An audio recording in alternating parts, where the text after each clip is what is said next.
तो दोस्तों नमस्कार। बिजनेस करना कोई बच्चों का खेल नहीं है और बिजनेस पार्टनर चुनना भी कोई बच्चों का खेल नहीं है, क्योंकि अगर आप एक बिजनेस शुरू करते हैं तो उसमें आपके लाखों रुपए लगे होते हैं और आपका टाइम और आपका एक्सपीरियंस सब कुछ लगा होता है। अगर आपने गलत बिजनेस पार्टनर चुन लिया तो उसके बाद आपका बहुत बड़ा नुकसान हो सकता है। बहुत पुरानी कहावत है, एक बिजनेस पार्टनर आपकी बीवी की तरह होता है। अगर आपने उसका गलत चुनाव कर लिया तो उसका नुकसान आपको बहुत ज्यादा भुगतना पड़ेगा। तो आज की वीडियो में आपको कुछ टिप्स बताने वाला हूं कि अगर आपने कोई बिजनेस पार्टनर चुनना है तो आपको कौन कौन सी चीजें ध्यान में रखनी है, जिसकी वजह से आपको इन फ्यूचर में कोई प्रॉब्लम ना हो और आपका बिजनेस स्मूथली चले।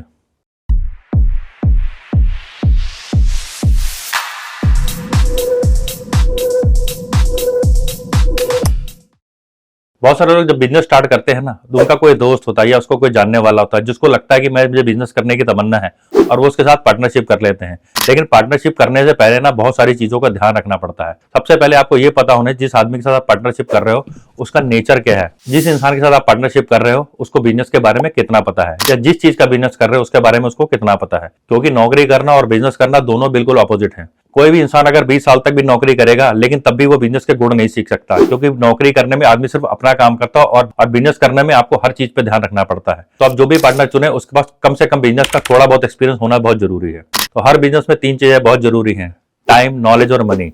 आप किसी बिजनेस को स्टार्ट करते हैं तो आपका टाइम, मनी और नॉलेज तीनों चीजें होनी बहुत जरूरी है और सेम चीज आपके पार्टनर के अंदर होनी जरूरी है। सपोज आप किसी बिजनेस को स्टार्ट करते हैं और आपके पार्टनर के पास में इनमें किसी भी चीज की कमी होती है तो ये हमेशा आपके लिए प्रॉब्लम क्रिएट करती है।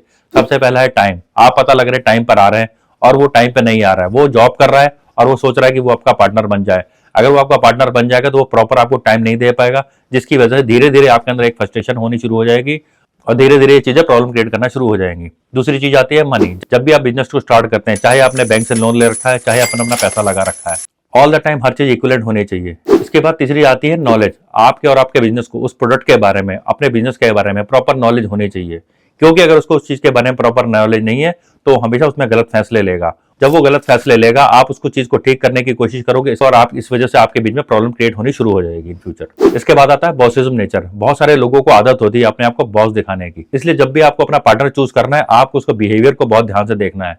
उसके अंदर ऐसी आदत तो नहीं है कि उसको बॉसिज्म करने की आदत हो, क्योंकि जिस इंसान को बॉसिज्म करने की आदत होती है वो काम कम करता है, बॉसिज्म ज्यादा करता है। अगर वो आपको ऑल द टाइम इंस्ट्रक्शन देगा कि तुम ये करो या ये ना करो, वो आपको ऑल द टाइम इंस्ट्रक्शन देता रहेगा और खुद काम नहीं करेगा। और जब ऐसा कुछ होगा तो उसकी वजह से आपके पार्टनरशिप में हमेशा खतरा रहेगा। बहुत सारे लोग बिजनेस तो शुरू कर लेते हैं, चाहे वो दोस्त होता है, चाहे रिश्तेदार होता है या जान पहचान वाला होता है, लेकिन उनके बीच में कोई भी तरीके का कोई एग्रीमेंट नहीं होता है। अगर आप किसी भी तरीके का एग्रीमेंट नहीं करोगे कि कितनी आप उसके अंदर एसेट लगा रहे हो, कितनी आप उसमें कैपिटल इन्वेस्ट कर रहे हो, कल को अगर बिजनेस में किसी भी तरीके की प्रॉब्लम आती है तो किसको कितना कितना परसेंट मिलेगा, हर चीज आपके रिटर्न एग्रीमेंट में होनी चाहिए, जिसकी वजह से आपके और आपके पार्टनर के दिमाग में हमेशा ये बात रहेगी कल को अगर हम बिजनेस खत्म होता है या कोई प्रॉब्लम क्रिएट होती है तो सिचुएशन क्या होगी। इसके अलावा जब भी आप अपने पार्टनर के साथ में अपना बिजनेस शुरू करते हो तो ऑल द टाइम आपको रोल डिसाइड होना चाहिए कि कौन सा इंसान कौन सा काम करेगा। सपोज एक बिजनेस पार्टनर जो है वो सेल्स में एक्सपर्ट है, दूसरा बिजनेस पार्टनर अकाउंट में एक्सपर्ट है, क्योंकि सेल्स वाले की स्ट्रेटेजी कभी अकाउंट्स वाला नहीं समझता और जो अकाउंट्स है ना वो सेल्स वालों को समझ में नहीं आता है। तो जब भी आप अपनी कंपनी को स्टार्ट करें तो आपको हमेशा ये पता होना चाहिए कि आपका रोल क्या है। अगर किसी बिजनेस को स्टार्ट करना है उससे पहले आपको प्रॉपर प्लानिंग करनी पड़ेगी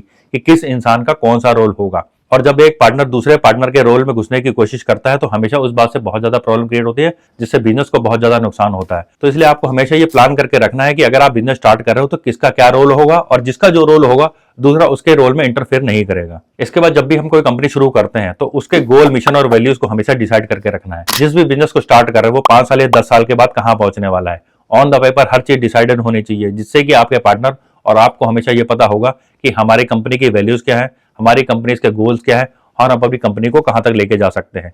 अगर आपके पास में ये सारी चीजें डिसाइडेड हैं तो आपका एक विजन क्लियर होगा कि हम अपनी कंपनी को कहां लेके जाएंगे और आपके पार्टनर के लिए भी ये चीज बिल्कुल क्लियर होगी। जब आप दोनों के पास में मिशन, गोल और वैल्यूज पता होंगे ना, फिर किसी भी तरीके की प्रॉब्लम क्रिएट नहीं होगी और दोनों अपने अपने रास्ते पर चलेंगे। इसके बाद आती है लाइफस्टाइल, क्योंकि हर इंसान की अलग अपनी लाइफस्टाइल है। क्योंकि जब बिजनेस स्टार्ट करते हो तो तुम्हें बहुत ज्यादा टाइम की रिक्वायरमेंट होती है, उसमें से एक पार्टनर ना बहुत ज्यादा टाइम दे रहा होता है, दूसरा पार्टनर बिल्कुल टाइम नहीं दे रहा होता है। हो सकता है उसके पास अलग अलग तरीके की प्रॉब्लम हो कि मैं इतने 8 घंटे दे सकता हूँ या 5 घंटे दे सकता हूँ या 60 घंटे दे सकता हूँ। उसके अलावा उसका जो दूसरा पार्टनर है वो ऑल द टाइम काम में लगा हुआ है, हो सकता है 12 या 15 या 14 घंटे काम कर रहा है। तो इस वजह से एक पार्टनर काम कर रहा है और दूसरा का पार्टनर काम नहीं कर रहा है। इसकी वजह से एक पार्टनर को लगने लगता है कि सारी कंपनी मैं ही चला रहा हूँ। इस वजह से अगर आप किसी के साथ पार्टनरशिप कर रहे हो तो आपको ये हमेशा पता होना चाहिए कि उसके पास टाइम है कितना। ऐसा तो नहीं है कि वो जॉब भी कर रहा है और बोलता है जी मैं तो आपके साथ पार्टनरशिप भी कर लूंगा और पार्टनरशिप करते करते मैं बिजनेस को चला लूंगा, लेकिन ये बिल्कुल पॉसिबल नहीं होता कि वो अपना किसी दूसरा धंधा कर रहा है कि अपना कोई दूसरा बिजनेस कर रहा है, या अपनी कोई दूसरी जॉब कर रहा है और उसने आपके साथ पार्टनरशिप कर ली और बिजनेस शुरू कर दिया, और इस तरीके की प्रॉब्लम आनी शुरू हो गई, और उसके बाद all the time differences create होने शुरू हो जाएंगे, आर्ग्यूज बढ़ने शुरू हो जाएंगे। एक सिचुएशन पे आके आपको कंपनी के लिए कोई डिसीजन लेना पड़ जाएगा। इसके अलावा दो बिजनेस पार्टनर में हमेशा रिस्क टेकिंग कैपेबिलिटी होनी चाहिए, क्योंकि बिजनेस का कभी कोई भरोसा नहीं होता। बिजनेस ऊपर भी जाता है, बिजनेस नीचे भी जाता है, मार्केट में पैसा भी फंस जाता है और लोगों को आगे पैसा देना भी होता है। जब इस तरीके की सिचुएशन आती है ना, बहुत सारे लोग पैनिक हो जाते हैं। जिन लोगों का एक्सपीरियंस नहीं होता या जिनके अंदर रिस्क टेकिंग कैपेबिलिटी नहीं होती, जिनका लॉन्ग विजन और गोल्स नहीं होते, वो हमेशा पैनिक होने के बाद में एक दूसरे के लिए प्रॉब्लम क्रिएट करना शुरू कर देते हैं। तो ये एक बहुत बड़ा ऐसा पॉइंट है कि जब भी आपको अपना पार्टनर चूज करना है तो इस चीज को बहुत ज्यादा ध्यान में रख के चलना है। तो आप फ्यूचर में कोई बिजनेस करने वाले हैं या आप कोई बिजनेस स्टार्ट करने वाले हैं, तो इन सारी चीजों को अगर आप ध्यान में रखते हो और आप तो एक अच्छा पार्टनर चुनते हो, तो आपका बिजनेस बहुत अच्छी तरीके से ग्रो कर होगा, आपको मेंटल स्ट्रेस बिल्कुल नहीं होगा और आप एक अच्छे बिजनेसमैन बन सकते हैं। ठीक है दोस्तों, मिलते हैं नेक्स्ट वीडियो में। Thank you.